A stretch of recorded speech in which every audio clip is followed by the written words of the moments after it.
Have you ever stopped to analyze how politicians greet each other? A simple handshake may seem like a gesture of courtesy, but in reality, it's a carefully designed choreography. A ritual full of psychological, cultural, and strategic messages, because in politics, nothing is a coincidence. Neither who offers their hand first, who steps toward the other, how long the contact lasts, nor how they position their bodies before the cameras. This can be seen very clearly in two greetings that have recently gone viral. The ones between Donald Trump and Emmanuel Macron, and with Pedro Sánchez. In this video, we're going to analyze them, we're going to learn what's behind these deliberate gestures, and I'm going to share my verdict with you. Who do I think has won in each case in terms of dominance through nonverbal communication? I'm Claudia Nicolasa Psicología, psychologist and author of Es Manipulación y No Lo Sabes. And on this channel, we analyze current topics and popular interests so you can learn to read people and improve your life and your relationships. If this sounds interesting to you, don't forget to hit the subscribe button and the bell. It's free. Let's get started with the video.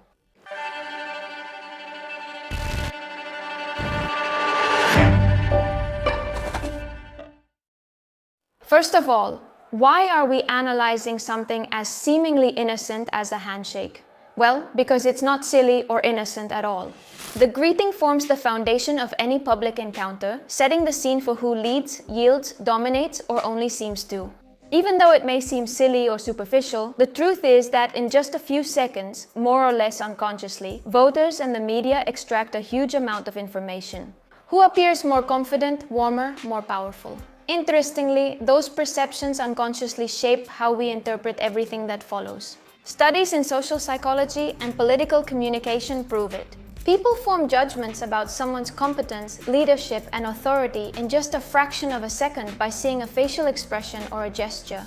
And those judgments influence our evaluation of the speech and even our voting choices. That's why politicians train their body language. They literally learn how to move, how to look, how to shake hands, how to occupy space.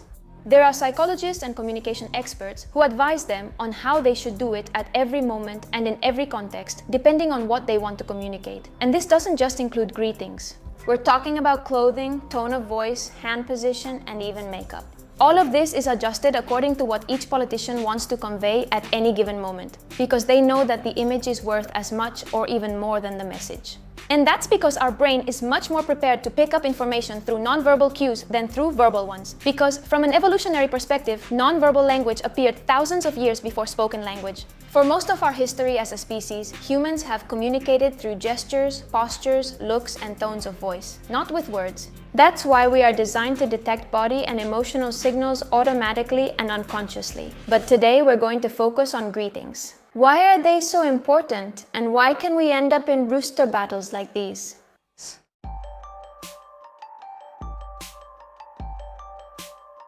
Alright, every public greeting between leaders is, in a way, a symbolic battle. It's a silent negotiation of power and status. That handshake, which is supposed to mean cooperation, often turns into a covert display of strength.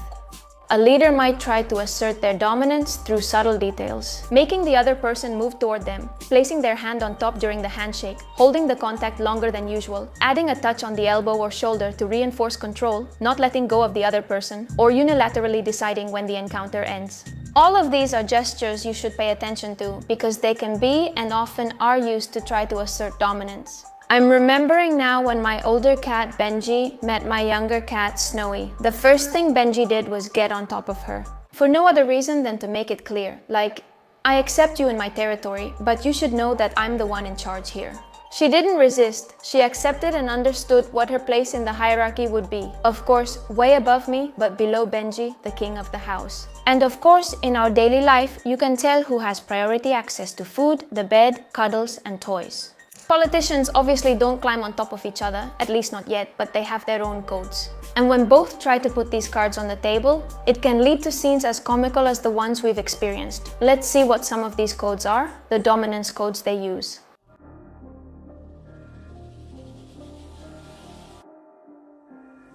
First of all, expansive body language.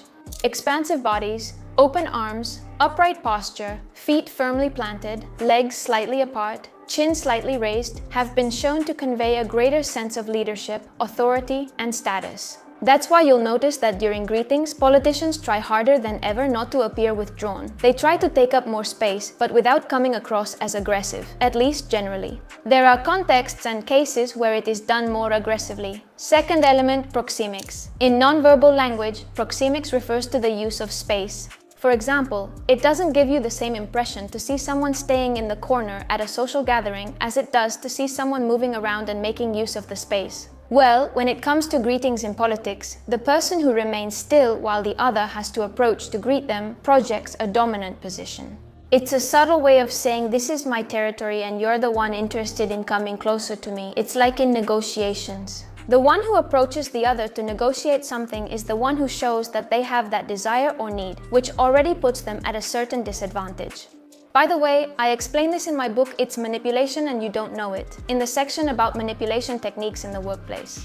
One leader staying still while another approaches can occur naturally if one is more interested in the interaction than the other. Or it can happen in a more structured way because one has more authority in a certain context, as we will see in the cases we are going to analyze in this video. Thirdly, initiating a handshake often makes a person seem more confident, outgoing, and competent. On the other hand, the one who waits to react projects more submission and caution, depending on the context. That's why sometimes you'll see that leaders are in a hurry to be the first to extend their hand. Fourth, body orientation. Taking half a step forward and positioning yourself slightly facing the other person, but without turning your torso completely, is an orientation associated with spatial control and firmness. On the other hand, turning too much or taking half a step back can convey greater submission. Fifth, added touches. These touches, depending on the context, can be understood as demonstrations of affection and cooperation or as dominance. In politics, adding a touch, placing your hand over the handshake, putting your hand on the arm, on the shoulder, grabbing the elbow, are usually strategies used to mark superiority. And sixth, the duration of the handshake. Generally, when we shake hands, we're there for a second or two. But if that lasts too long or is too tight, the intention can be competitive or even intimidating. It's a tactic deliberately used to symbolically dominate the other person. Donald Trump, for example, is very well known for this technique, that very characteristic pull he does. And speaking of Donald Trump, now let's move on to analyze those two viral greetings.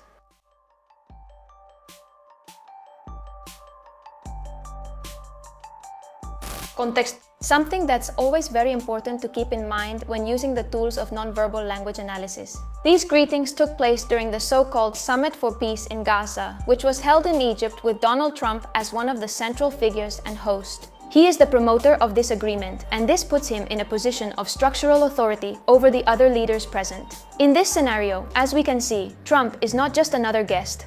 He is the man everyone must approach and the one who sets the pace for their meetings. This, in terms of the body language battle, already puts him at a certain advantage, so his so-called opponents approach that greeting at a certain disadvantage. On top of that, Trump is always quite dominant and even aggressive in his greetings. Most leaders, in fact, let themselves be, quote-unquote, guided or led in a dance when greeting Trump. But the interesting part comes when we analyze the greeting with Macron and with Sanchez.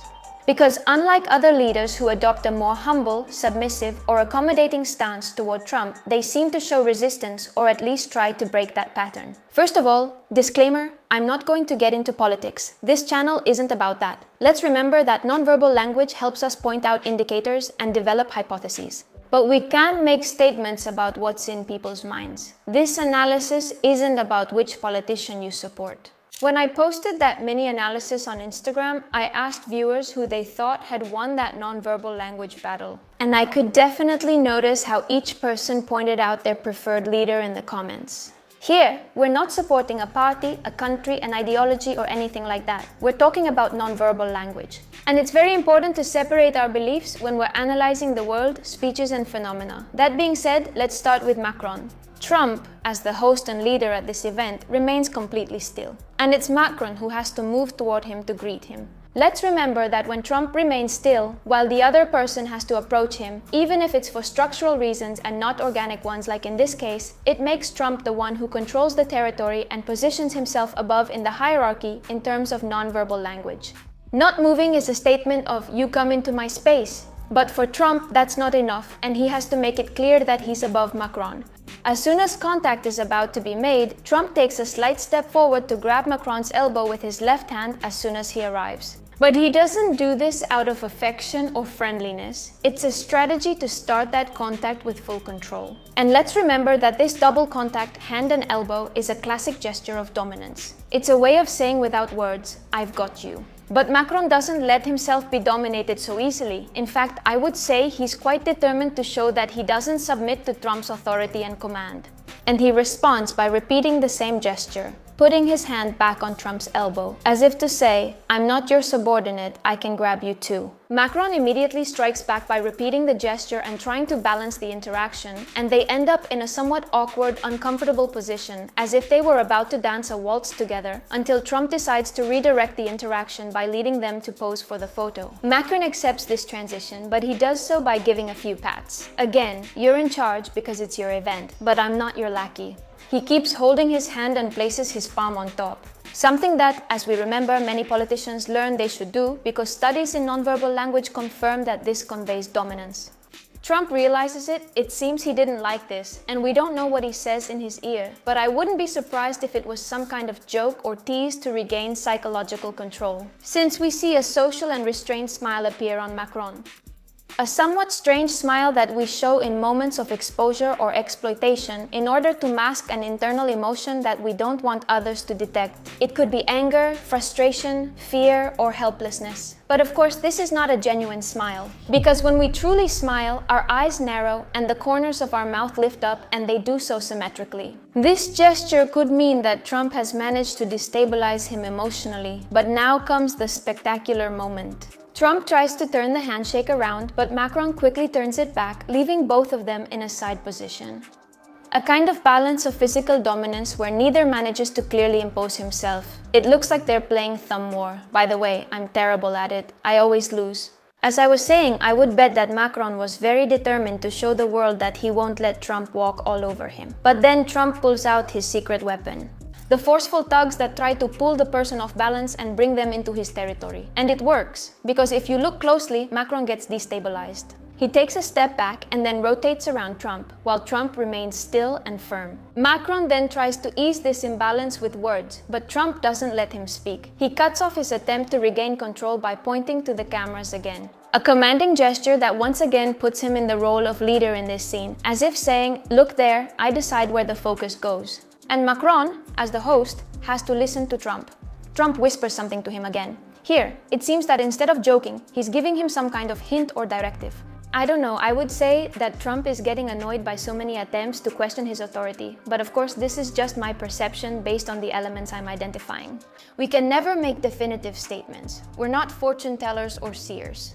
And actually, if you notice, when they look at the camera, Trump's face shows a lot of tension and even discontent.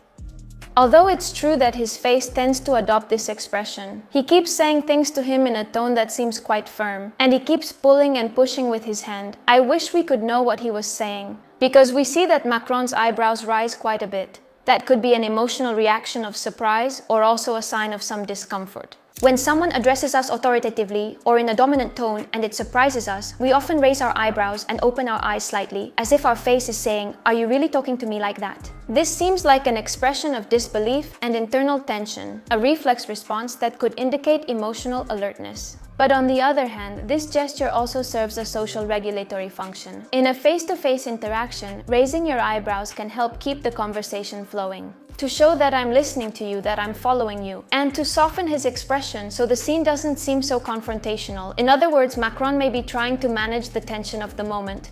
A hypothesis that may be reinforced by that social and restrained smile we've pointed out earlier. Macron then seems to be trying to end the encounter, to withdraw. But Trump prevents him by grabbing his hand firmly and pulling him back towards him again, asserting his dominance once more. And Macron, although he accepts it, tries to grab his arm. A polite way to say, "I accept, have no choice, but won't be easily stepped on." Trump tugs him again, says something, and points at him, which clearly, on a nonverbal level, is understood as an order, a guideline, a direction. Macron nods, smiles, trying to maintain composure, show assertiveness and emotional control. But while Emmanuel is smiling, trying to show that everything is fine, we see that Trump remains very serious and quickly looks away. It definitely seems like something didn't sit well with him. And we even see him shrug his shoulders as if laughing at what he just witnessed. And here is my verdict. Despite all of Macron's attempts at nonverbal language to balance out that hierarchy, Especially those initial attempts, because we can see how the interaction progresses. These gestures lose their strength. I would say that it's Trump who wins this round.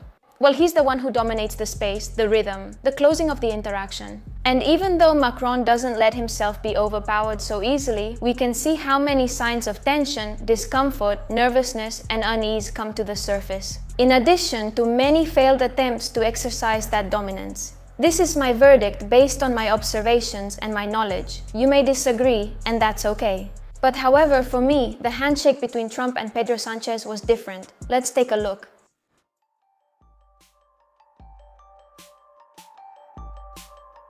In this handshake, rather than a struggle to see who imposes dominance over the other, I would say we can talk more about diplomacy and emotional self-control on Sanchez's part. Let's take a look. Donald Trump once again remains still, and it's Sanchez who approaches to greet him. Once again, Trump establishes the dominant proxemic position. But Sanchez is quick, and as soon as their hands touch, he manages to put his hand on top and slightly pulls the handshake toward his body into his own territory. He also gives a firm and seemingly genuine smile, which conveys confidence.